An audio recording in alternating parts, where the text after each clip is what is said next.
திருவாசகம் கீர்த்தி திரு அகவல பொருள் விளக்கம் பார்க்கலாம். கீர்த்தி திரு அகவல திருவிளையாடல் புராணத்துல வரக்கூடிய பல கதைகளை இங்க சொல்லப்பட்டிருக்கோம். இன்னைக்கு இதோட பொருள் விளக்கம் பார்க்கலாம். தில்லை மூதூர் ஆடிய திருவடி பல்லுயிர் எல்லாம் பயின்றனன் ஆகி எண்ணில் பல்குணம் எழில் பெற விளங்கி மண்ணும் விண்ணும் வானோர் உலகம் துண்ணிய கல்வி தோற்றியும் அளித்தும் தில்லை என்னும் பழைய ஊராகிய சிதம்பரத்தில் பதஞ்சலி முனிவர் நடராஜ தரிசனம் காண தவம் செய்து கொண்டிருந்தார். முனிவரின் தவத்திற்கு இணங்கி பெருமான் நடராஜராக காட்சி கொடுத்தார். அதை தில்லை மூதூர் ஆடிய திருவடி என்கிறார். பல உயிர்களில் எல்லாம் தாங்கி அருள் செய்பவர் பெருமான். எனக்குள் பல குணங்களுடன் அழகு பெற இருக்கிறார். மண் உலகிலும் விண் உலகிலும் மற்றும் தேவர் உலகிலும் கற்ற ஞானமாகிய கல்வியை தோற்றுவித்தும் அளித்தும் இருக்கிறார். என்னுடைய இருளை ஏற துறந்தும் அடியார் உள்ளத்து அன்பு மிதுர குடியா கொண்ட கொள்கையும் சிறப்பும் மண்ணு மாமலை மகேந்திரம் மதனில் சொன்ன ஆகமம் தோற்றுவித்தருளியும் என்னுடைய அஞ்ஞான இருளை ஒழித்தும் அடியார்கள் உள்ளத்தில் அன்பு பெருக அடியார்கள் மனதில் குடியிருப்பதே கொள்கையாக கொண்டிருக்கும் சிறப்புடையவர். மண்ணில் உள்ள மகேந்திர மலை என்னும் மலையில்தான் ஆகமத்தை சொல்லி அருள் செய்தார். கல்லடத்து கலந்தினிதருளி நல்லாளோடு நயப்புற வேதியும் பஞ்சப்பள்ளியில் பால்மொழி தன்னோடும் எஞ்சாது ஈண்டும் இன்னருள் விளைத்தும் கல்லடம் என்னும் திருத்தலத்தில் உமாதேவியோடு இருக்கும் அடியார்கள் அனைவருக்கும் மகிழ்ச்சி தரக்கூடிய வகையில் பஞ்சப்பள்ளி என்னும் திருத்தலத்தில் பால்மொழி உடைய உமாதேவியோடும் அடியவர்களுக்கு எந்த குறையும் இல்லாமல் இன்னொருள் விளைத்தும் இருக்கிறார். கிராத வேடமொடு கிஞ்சுக வாயவள் விராவு கொங்கை நல்தடம் படிந்தும் கேவேடராகிக் கெளிரது படுத்தும் மாவேட்டாகிய ஆகமம் வாங்கியும் மற்றவை தம்மை மகேந்திரத்திருந்தும் உற்ற ஐமுகங்களார் பணித்தருளியும். அதாவது வலை வீசிய படலத்தை இங்கு சொல்லியிருக்கிறாரு. கதையை இப்ப பார்க்கலாம். கைலாயத்துல உமாதேவிக்கு வேத ஆகம நூலை பொருள் விளக்கம் செய்து கொண்டிருக்கிறார். அப்பொழுது அன்னை சிறிது கவனம் சிதறுகிறார். இதை பார்த்த பெருமான் உன் கவனத்தை எங்கு வைத்திருக்கிறார் என்று கோபம் கொண்டு அன்னையை பூமியில் மீனவ கன்னியாக போகும்படி சபிக்கிறார். இதை பார்த்த விநாயக பெருமானும் முருகரும் இருவரும் அன்னையை சபித்து விட்டாரே என்று எண்ணி இதற்கு காரணம் ஆகமம்தானே என்று ஆகமத்தை எடுத்து கடலில் வீசிவிட்டாரா. மீண்டும் சினம் கொண்ட பெருமான் காவலில் இருந்த நந்தியை பார்த்து நீதானே இவர்களை உள்ளே விட்டாய் என்று நீயும் கடலில் சுறா மீனாக போ என்றும் முருகனை நீ ஊமை பிள்ளையாக போ என்றும் சபித்து விட்டாராம். நந்தி கடலில் வீசிய ஆகம நூலை தாங்கியபடியில் கடலில் இருந்தார். அவர்களுக்கு சாப விமோக்ஷனம் கொடுக்க பெருமான் மீன் பிடிக்கும் மீனவனாக சென்று மக்களை அச்சுறுத்தி கொண்டிருந்த சுறா மீனாக இருந்த நந்தியை பிடித்து ஆகமத்தை வாங்கி சாப விமோக்ஷனம் கொடுத்தார். அத்துடன் அன்னையையும் திருமணம் புரிந்தார். வாங்கிய ஆகமத்தை மகேந்திர மலையில் முனிவர்களுக்கு தன்னுடைய 5 முகங்களார் உபதேசம் செய்தார். அதாவது 5 முகம் என்றால் சிவன் செய்யும் 5 தொழில்கள் என்னென்ன? படைத்தல், காத்தல், அழித்தல், போற்றுதல், அருளுதல். நத்தம் பாடியில் நான்மறையோனாய் அந்தமில் ஆரியனாய் அமர்ந்திருந்தருளியும் வேறு வேறு உருவம் வேறு வேறு இயற்கையும் 100 1000 இயல்பினதாகி ஏருடை ஈசன் இப்புவனியை உய்ய. நத்தம்பாடி என்னும் திருத்தலத்தில் 4 வேதங்களையும் அருளும் ஆசிரியனாக இருக்கிறார். வேறு வேறு உருவம் கொண்டு இந்த பூமியை காக்க 100 1000 முறை கூட வருவார். இது அவருடைய இயல்பு. அதாவது நந்தி வாகனத்தில் இந்த பூமியை காக்க வருவார். கூருடை மங்கையும் தானும் வந்தருளி குதிரையைக் கொண்டு குடநாடு அதன் மிசை சதுர்ப்பட சாத்தாய் தானும் எழுந்தருளியும் உமாதேவியுடன் சிவபெருமான் மதுரைக்கு குதிரையின் மீது வந்து அருள் செய்தார் அப்படின்னு சொல்றாரு. குடநாடு அப்படின்றது திருப்பெருந்துறைக்கு அருகில் இருக்கு. வேலம்புத்தூர் வீடேர் அருளி கோலம் பொலிவு காட்டிய கொள்கையும். உக்கிரபாண்டியனுடைய கதையை இங்க சொல்றாங்க. முருகனுக்கு வேல் கொடுத்து மிக பொலிவுடன் பெருமான் வேல் கொடுத்தாரு. உக்கிரபாண்டியனுடைய கதையை கொஞ்சம் விரிவா பார்க்கலாம். மதுரை ஆண்ட மன்னனுக்கு புத்திர பாக்கியம் இல்லை. பல ஆண்டுகளாக இல்லைன்னு புத்திர காமேஷ்டி யாகம் செய்தாரு. அம்மன்னன் தனது முற்பிறவியில் தாய் பார்வதி தேவியை நோக்கி தவம் செய்தார். தவத்திற்கு இணங்கி அருள் செய்த அன்னையிடம் தனக்கு மகளாக பிறக்க வேண்டும் என்று வரம் வேண்டினார். அன்னையும் உனது மறுபிறப்பில் உனக்கு மகளாக பிறப்பேன் என வரம் தந்தார். அன்னையும் தந்த வரத்தின்படி யாகத்தில் தோன்றினார். யாகத்தில் தோன்றிய அன்னைக்கு 3 மார்பகங்கள் இருந்தன. முனிவர்கள் இவள் தனது கன்னித்தன்மையை உணரும் பொழுது 3வது மார்பகம் மறைந்துவிடும் என்று கூறினார். அத்துடன் அன்னை மீன் போன்ற கண்களை உடையதால் அன்னைக்கு மீனாட்சி என்ற பெயரிட்டு, மீன் தனது குஞ்சுகளை தன் பார்வையில் பொறிக்கச் செய்வது போல அன்னை மீனாட்சியும் தனது நாட்டு மக்களை தனது கண்களால் காப்பாள் என்றார்.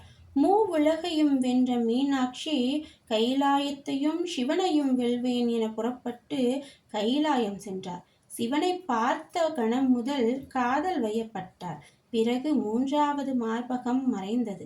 பிறகு சிவபெருமான் சுந்தரேஸ்வரராக மதுரைக்கு வந்து மீனாட்சியை திருமணம் செய்தாரு. பிறகு அன்னைக்கு முருகனாக உக்கிரபாண்டியன் பிறந்தார். நாளொரு வண்ணமாக வளர்ந்த முருகப்பெருமானுக்கு பல வீர கலைகளையும் கற்றுத்தந்தார். வீரத்திற்கு பரிசாக அன்னையும் தந்தையும் வேல் பரிசாக வழங்கினார். இந்த வேல் வாங்கியதைத்தான் வேல் வாங்கிய படலமாக இங்கு பார்த்தோம். தர்ப்பணம் அதனில் சாந்தம் புத்தூர் விற்பொரு வேடற்கு ஈந்த விளைவும். சாந்தம் புத்தூர் என்னும் ஊரில் வில்லால் கொண்டு வேடை புரியும் வேடுவர்க்கு கண்ணாடியாலான வாள் கொடுத்து அருள் புரிந்தார். தர்ப்பணம் என்றால் கண்ணாடியால் செய்த வாள். மொக்கணி அருளிய முழுத்தாள் மேனி சொக்கதாக காட்டிய தொன்மையும். மொக்கணி லிங்கமாக காட்டிய புராணம். மொக்கணி என்பது கொள்ளு கட்டும் பை. ஒரு வணிகர் சிவனை வழிபட்ட பிறகே சாப்பிடும் பழக்கம் உடையவர். அவரை தன்னுடைய மச்சினன் விளையாட்டுக்காக ஏமாற்றி பார்க்கலாம் என்று அந்த பையில் மணலை நிரப்பி, இதுதான் சிவலிங்கம், நீர் வழிபடலாம் என்று கூறினாராம். ஆனால் அந்த பை உண்மையாகவே சிவலிங்கமாக மாறிடுச்சான். அரியோடு பிரம்மர்க்கு அளவறியாயோனன். பிரம்மாவும் விஷ்ணுவும் நான் பெரியவன் நீ பெரியவன் என்று போட்டி போட்டுக்கொண்டு சிவனது ஜோதியின் அடிமுடியை காண விஷ்ணு வராக ரூபம் கொண்டும் பிரம்மா அன்னப்பறவை ரூபம் கொண்டும் மேலும் கீழுமாக சென்றார். ஆனால் அடிமுடியை காண முடியவில்லை. அந்த கதையைத்தான் இங்கு அரியோடு பிரம்மர்க்கு அளவறியாயோனன். நரியை குதிரை ஆக்கிய நன்மையும் ஆண்டு கொண்டருள அழகுறு திருவடி. பாண்டியன் தனக்கு பரிமாவிற்று ஈண்டு கனகம் இசைப்பெறா அது. ஆண்டான் எங்கோன் அருள்வழி 20. மாணிக்க வாசகர் அரிமர்தன பாண்டியன் கிட்ட அமைச்சராக இருந்தார். மாணிக்க வாசகர் வாதவூர்ல பிறந்தாரு. அவருக்கு மீனாட்சியை நித்தமும் தரிசனம் செய்யணும்னு ஆசை. அதனால தினமும் மதுரையில் உள்ள மீனாட்சி ஆலயத்திற்கு நடந்தே போய் தரிசனம் செய்வார். மீனாட்சியை காண உள்ள ஆசையால் அரிமர்தன பாண்டியன் கிட்ட அமைச்சரா பணி செய்துட்டு இருந்தார். நாட்டு படைகளுக்கு நல்ல குதிரைகளை வாங்கணும் அப்படின்னு சொல்லி மாணிக்க வாசகர்கிட்ட நிதி கொடுக்குறாங்க. மாணிக்க வாசகர் குதிரைகளை வாங்கணும்னு சென்று போயிட்டு இருக்கும்போது வழியில் உள்ள திருப்பெருமாளையம் தரிசனம் செய்கிறார். கோயில் சிதை உண்டதை கண்ட மாணிக்க வாசகர் கோயில் திருப்பணி செய்து கொண்டு வந்த நிதி எல்லாம் செலவு செய்தார். அங்கு குருந்த மரத்தடியில குருவாய் வந்து இருந்து ஆட்கொண்டு வேத ஆகமங்களை சிவபெருமான் போதிக்கிறார். இந்த தகவல்கள் எல்லாம் மன்னனை போய் சேருது. உடனே மன்னனும் மாணிக்க வாசகரை கைது செய்யப்படணும்னு சொல்லி உத்தரவு போடுறாரு. மாணிக்க வாசகரும் கைது செய்யப்படுறாரு. வாத ஊரில் உள்ள சிறையில் அடைக்கப்பட்டார். பிறகு குதிரையின் மீது சிவன் வந்து காட்டில் உள்ள நரிகளை எல்லாம் குதிரைகளாக ஆக்கி கொண்டு வந்து மன்னனிடம் சேர்த்தாரு. மன்னன் கொண்டு வந்த கொடுத்த நிதிக்கு அதிகமான குதிரைகள் கொண்டு வந்ததால் இன்னும் நிதி கொடுக்குறாரு. அதை சிவபெருமான் வாங்க மறுத்துட்டாரு அப்படின்னு இந்த இடத்துல சொல்றாரு. கனகம் அப்படின்னா பணம்னு அர்த்தம். தூண்டு சோதி தோன்றிய தொன்மையும் அந்தணன் ஆகி ஆண்டு கொண்டருளி இந்திர ஞாலம் காட்டிய இயல்பும் மதுரை பெருநன் மாநகர் இருந்தும் குதிரை சேவகன் ஆக்கிய கொள்கையும் சோதியான பெருமான் அந்தணன் வேடமிட்டு வந்தார். வந்தவர் திருவாசகத்தை தன் கைப்பட எழுதிக்கிட்டாரு. பிறகு மறைஞ்சும் போயிட்டாரு. இதைத்தான் இந்திரஜாலம் காட்டினாரு அப்படின்றாரு. அதாவது மேஜிக் மாதிரி வந்தாரு சிவபெருமான், திரும்ப போயிட்டாரு, மறைஞ்சிட்டாரு அப்படின்னு சொல்றாரு. மதுரையில எனக்காக பெருமான் குதிரை சேவகனா வந்தாரு அப்படின்னு சொல்றாரு. ஆங்கது தன்னில் அடியவற்காக பாங்காய் மண் சுமந்தருளிய பரிசும். அதாவது கொண்டு வந்த குதிரைகள் எல்லாம் நரியாய் ஆனது தெரிஞ்சதும் மன்னன் மாணிக்க வாசகரை வைகை கரையில சுடு மண்ணுல நிறுத்தினார். அங்கு சிவபெருமான் வெள்ளம் வர செய்தார். பிறகு மன்னன் வந்து ஊரில் உள்ள மக்களுக்கெல்லாம் வீட்டுக்கு ஒரு ஆண்மகன் வந்து வெள்ளத்தை அடைக்கணும்னு சொல்லி உத்தரவு போடுறார். தினமும் பிட்டு வித்து தன் அன்றாட தேவைகளை பூர்த்தி செய்து கொண்டிருந்த வந்தி பாட்டிக்கு யாரும் உற்றார் உறவினர் இல்லை. வந்தி பாட்டி தினமும் பிட்டு செய்து அதை சிவபெருமானுக்கு நெய்வேத்தியம் செய்த பிறகே அதை விற்று தனது தேவைகளை பூர்த்தி செய்துப்பாங்க.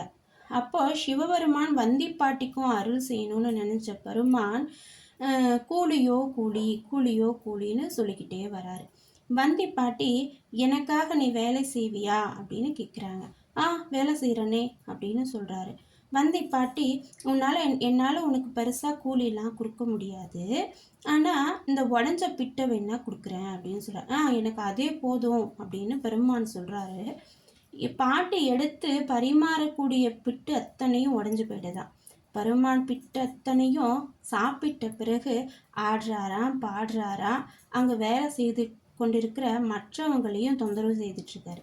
எந்த வேலையும் செய்யறதில்ல, சும்மா தூங்கிட்டு இருக்காரு அப்படின்னு சொல்லி மன்னனுக்கு தகவல் போகுது. மன்னன் ஒரு பிரம்பை எடுத்து கொண்டு வந்து சிவபெருமானுடைய முதுகு மேல அடிக்கிறாரு.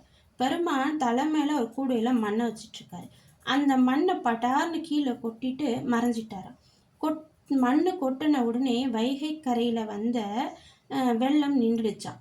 பெருமான் மறைஞ்சிட்டாரு. அந்த பெருமான் மேல இந்த விழுந்த அடி மன்னன் முதற்கொண்டு அத்தனை உயிர்கள் மீதும் பட்டது அப்படின்னு சொல்றாங்க. உத்தரகோச மங்கையுள் இங்கு வித்தக வேடம் காட்டிய இயல்பும். உத்தரகோச மங்கை ஊர்ல அடியவர்களுக்காகவும் வேத ஆகமத்தை அருள் செய்தாரு. இவருடைய இயல்பு இப்படிப்பட்டது அப்படின்னு சொல்றாங்க. பூவனம் அதனில் பொழிந்திருந்தருளி தூவனமேனி காட்டியதொன்மையும்.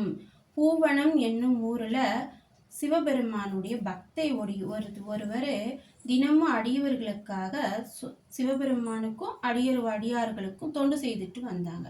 அந்த அன்னைக்கு சிவபெருமான தங்கத்தாலான திருமேனி ஒன்று செய்து வழிபடணும்னு ரொம்ப ஆசை. இதை தெரிஞ்சுக்கிட்ட பெருமான் சிவபெருமான் ஒரு அடியவனாக வந்து உனது வீட்டில் உள்ள பாத்திரங்களை எல்லாம் எடுத்துக்கொண்டு வா என்று கூறி அந்த பாத்திரங்களுக்கு மருந்து பூசி நெருப்புல போடுறாரு. அந்த பாத்திரங்கள் எல்லாம் தங்கமா ஆயிடுச்சு. உடனே அந்த அன்னை பிறகு அந்த பாத்திரங்களை கொண்டு பொன்னாலான சிவலிங்கம் செய்து வழிபட்டாரு அப்படின்னு சொல்றாங்க. வாத ஊரில் வந்தினி தருளி பாதச் சிலம்பொலி காட்டிய பண்பும்.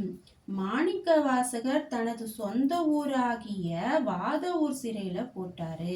அப்பதான் மாணிக்க வாசகர் மிகவும் வருந்துவாரு அப்படின்னு சொல்லி, அப்ப சிவபெருமான் நான் உன்னுடன் தான் துணை இருக்கிறேன் என்று காட்டுவதற்காக பாத சிலம்பொலி காட்டினாரு அப்படின்னு மாணிக்க வாசகர் சொல்றாரு.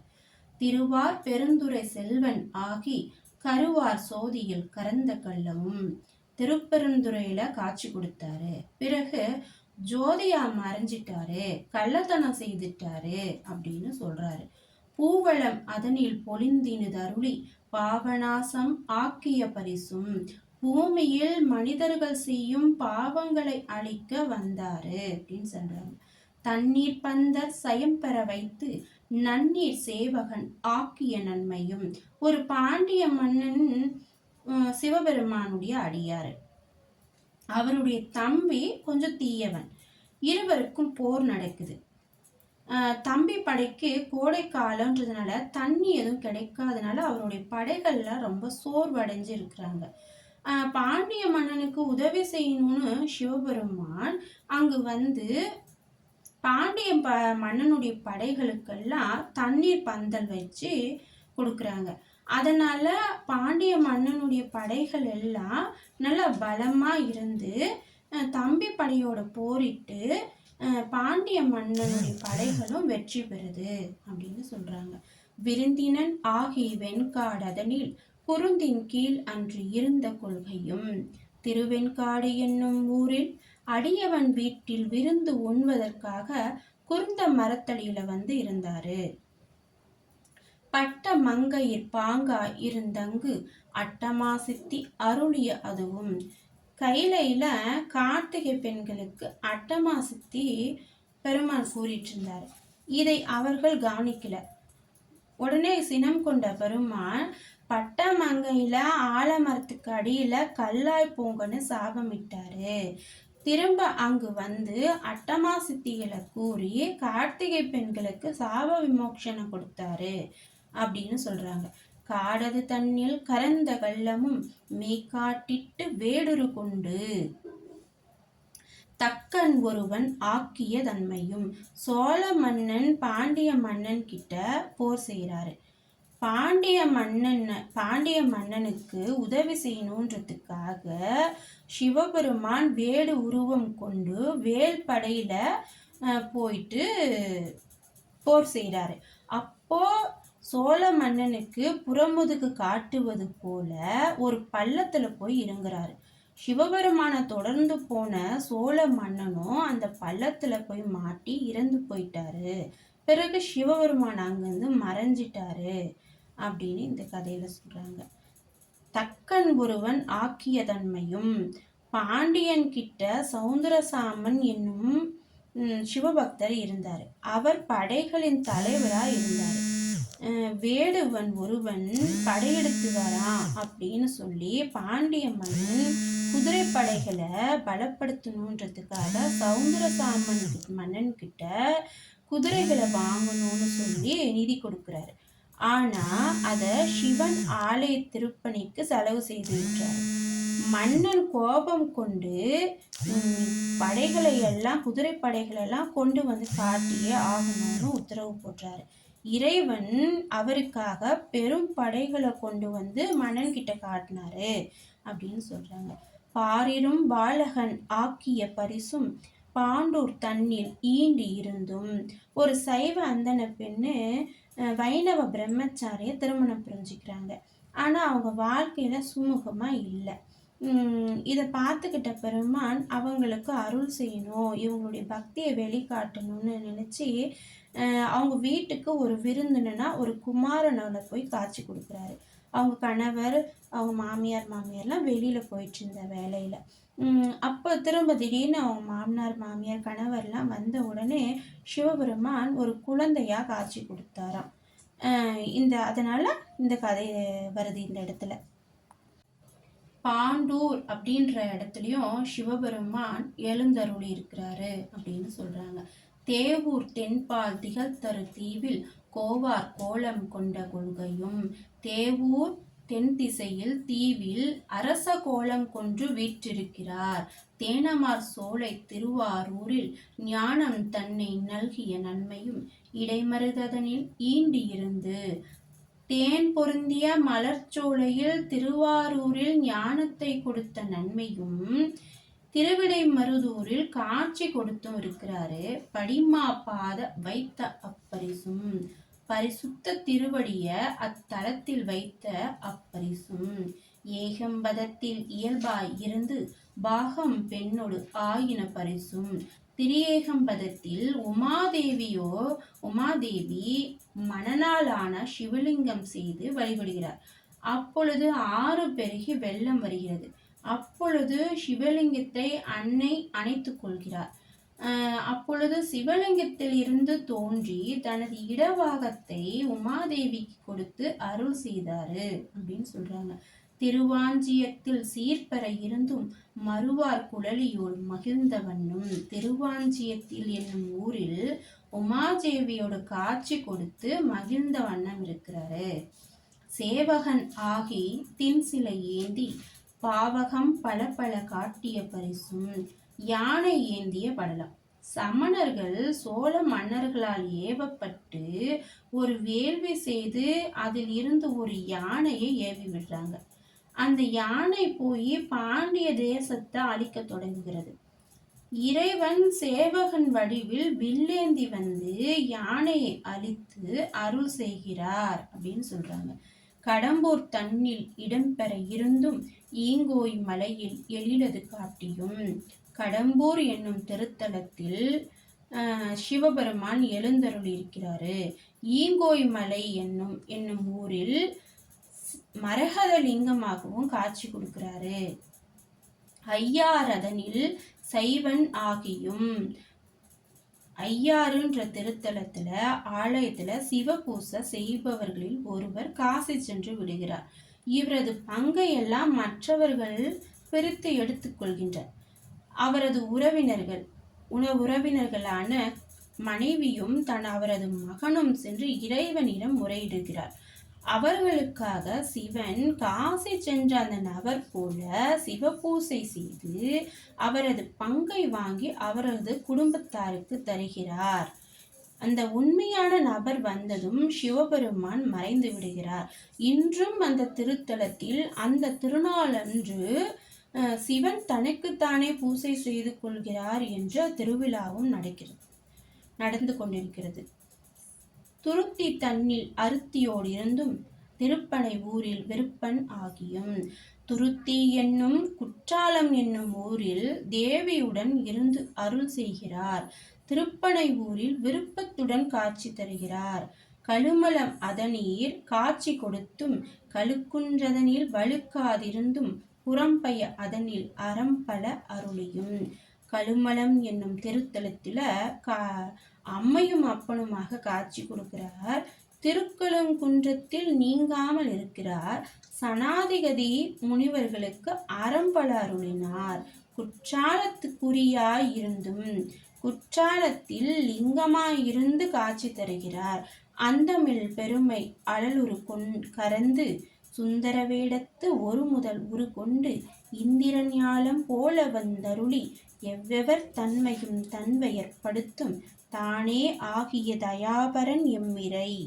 ஆதி அந்தம் மிக்க பெருமைக்குரிய அழகு உருவத்துடன் அழகான வேறு உருவத்துடன் வந்து இந்திர ஞாலம் அதாவது மேஜிக் போல வந்து அருள் செய்தாரு.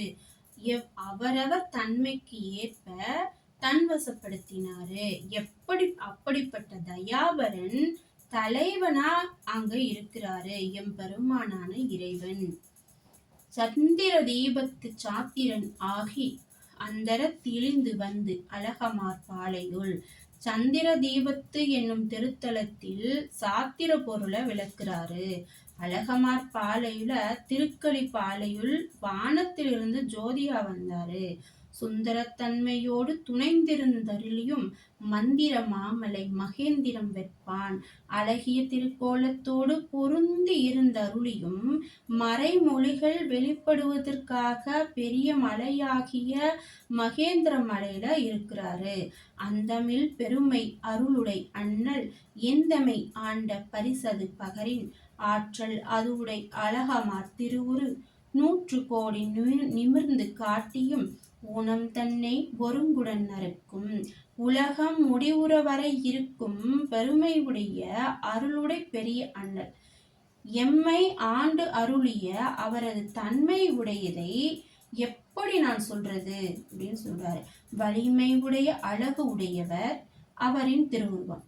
திருவெண்ணீரு சிவக்கொடியை உயர்த்தி காட்டியும் பிறவி துன்பம் அறுக்கக்கூடிய பெருமான் ஆனந்தமே ஆறா அருளியும் மீண்டும் மீண்டும் பிறக்கும் பிறவி துன்பத்தை அறுத்து ஆனந்தத்தை அருள் செய்பவர். மாதிற்கூருடை மாபெரும் கருணையன் நாத பெரும்பரை நவின்று கரங்கவும் உமாதேவி துணைவன் மிகவும் கருணையன். ஓம் என்னும் பிரணவ மந்திரம் முழங்கி பெரிய ஒளியை எழுப்புவார்.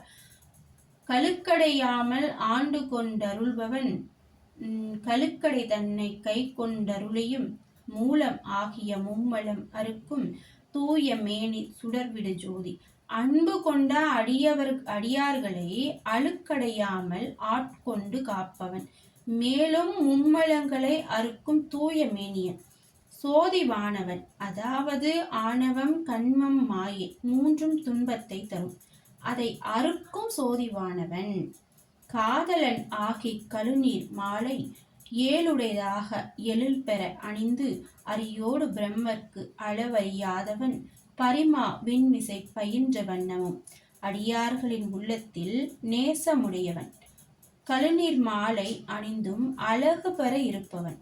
திருமாலுக்கும் பிரம்மாவுக்கும் எட்டா இடத்தில் இருக்கும் சிவன் எமக்காக குதிரையின் மீது வந்த அருளிய வண்ணமும் அப்படின்னு சொல்றாரு. மீண்டு வரா வழி அருள் புரிபவன் பாண்டிநாடே பழம்பதி ஆகவும் பக்தி செய் அடியாரை பரம்பர துய்பவன் உத்தரகோச மங்கையூர் ஆகவும் பிறவி மீண்டும் வராமல் இருக்க அருள் புரிபவன். மதுரை நகரமே தனது ஊராகவும் பக்தி செய்யும் அடியார்களை மேலான முக்தி உலகத்திற்கு கொண்டு சேர்ப்பவன். உத்தரகோச மங்கையில் தனது பழமையான ஊராகவும் கொண்டு இருப்பவர். மூர்த்திக்கு அருள் புரிந்தருளிய தேவதேவன் திருப்பெயர் ஆகவும் மும்மூர்த்திகளுக்கு திரு அருள் புரிந்து தேவாதி தேவனவர் இருள் கடிந்தருளிய இன்ப ஊர்தி அருளிய பெருமை அருள்மலை ஆகவும் அடியவர்களுக்கு எப்படிப்பட்ட கடுமையான இருள் துன்பம் வந்தாலும் அதை நீக்கி இன்பத்தை அருளும் அருள்மலையாக இருக்கிறார். எப்பெரும் தன்மையும் எவ்வெவர் திறமும் அப்பரிசதனால் ஆண்டு கொண்டருளி நாயினேனை நலமளி தில்லையுள் கோலமார் தரு பொதுவினில் வருக என.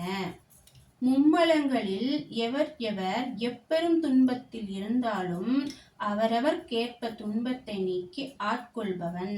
திருப்பெருந்துறையில் குருந்த மரத்தடியில் அடியவர்களுடன் பெருமான் அமர்ந்திருக்கிறார். தன்னை நீ சிதம்பதற்கு வருக என கூறிவிட்டு சென்று விடுகிறார். பக்தியில் ஏழையான என்னையும் ஏற்றுக்கொண்ட அவர் ஏழை என்னை ஈங்கிழுந்தருளி அன்றுடன் சென்ற அருள் பெறும் அடியவர் ஒன்றுடன் கலந்து அருளியும் எய்தவத்தில்லார் எரியற் பாயவும் மாலதுவாகி மயக்கம் எய்தியும் பூதளம் அதனில் புரண்டு விழுந்தளறியும் கால்விசைத்தோடி கடல் புகம் மண்டி நாதா நாதா என்று அழுது அரற்றி பாதம் எய்தினார் பாதம் எய்தவும் அடியார்களுடன் சென்று விடுகிறார். தனக்கு பக்குவம் போதவில்லை என்பதால் அடியார்களுடன் கூட்டிச் செல்லவில்லை என்று வருத்தம் கொள்கிறாராம் மாணிக்க வாசகர். இறைவனை அடைய முடியாதவர்கள் நெருப்பில் விழுந்து மாய்ந்தார்கள் என்றும், ஆனால் இறைவனை அடைய வேண்டும் என்று விருப்பமுடையவர் நாதா நாதா என்று பூமிதனில் விழுந்து அலறியும் துடித்தும் கால்வலிக்க ஓடி கடலில் வீழ்வதற்கும் துணிந்து அழுது புரண்டு இறைவனை அடைகிறார்கள். பதஞ்சலிக்கு அருளிய பரமா நாடக என்று பதஞ்சலிக்கு முனிவருக்கு அருள் செய்து காட்சி தந்தவர். இதஞ்சலிப்பு எய்த நின்று ஏங்கினார் ஏங்கவும் எழில் பெறும் இமயத்து இயல்புடை அம்பொன் தமக்கு காட்சி தர வேண்டும் என்று ஏங்கியவர்கள் உள்ளத்தில் இருக்கும் அழகு பெரும் உடையவர் அவர். இமயமலையில் அமர்ந்து இருக்கும் திருப்பொன்மேனியன் அப்படின்றார். பொலிதரு புலியூரில் பொதுவினில் நடம்னவில் கணிதரு செவ்வாய் உமையோடு காளிக்கு அருளிய திருமுகத்து அழகுறு சிறுநகை இறைவன் ஈண்டிய அடியவரோடும் பொலிதரு புலியூர் புக்கினிதருளினன் ஒளிதரு கையிலை உயிர்க்கிழவேனோ தாருகன் என்னும் அரக்கனை கொல்ல துர்க்கையால் ஏவப்பட்ட காளி அவனை கொன்று விடுகிறார். பின்பு சினம் தணியாமல் உலகில் உயிர்களுக்கு எல்லாம் தீங்கு விளைவிக்க ஆரம்பிக்கிறார். அப்பொழுது உலகை காப்பதற்காக திருக்கூத்து ஆடி காளியை சினம் தணிக்கிறார் பெருமான். அழகு மிக புன்னகையுடன் இருக்கும் எம்பெருமான் திருவடியை சரணடைந்து தொண்டர்களுடன் புலியூரில் இருக்கும் கைலை மலையான் எனக்கும் இனிதாக அருள் செய்தார் அப்படின்னு சொல்றாரு. இத்தோட கீர்த்தி திருவகவல் முடியுது. சிவாய திருச்சிற்றம்பலம்.